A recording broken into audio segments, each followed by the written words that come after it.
अभिनेत्री श्वेता खरातने आजपर्यंत अनेक भूमिका साकारल्या। श्वेता मन झालं बाजिंद, राजा राणीची गजोडी अशा मालिकांमध्ये ती झळकली। तसेच तुला पण बाशिंग बांधायचंय या चित्रपटामध्ये श्वेता झळकली होती। तर आता लवकरच श्वेताचा आणखी एक नवा चित्रपट प्रेक्षकांच्या भेटीला येणार आहे। या चित्रपटाचं नाव खवीस असं आहे। हा चित्रपट 16 मे 2025 ला प्रेक्षकांच्या भेटीला येणार आहे।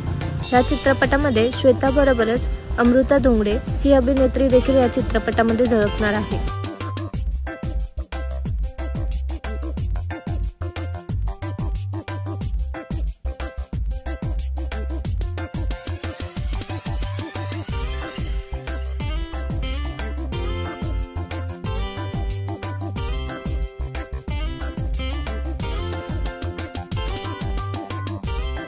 तुम्ही खवीस हा चित्रपट पाहायला उत्सुक आहात का? हे आम्हाला कमेंटमध्ये नक्की सांगा। धन्यवाद।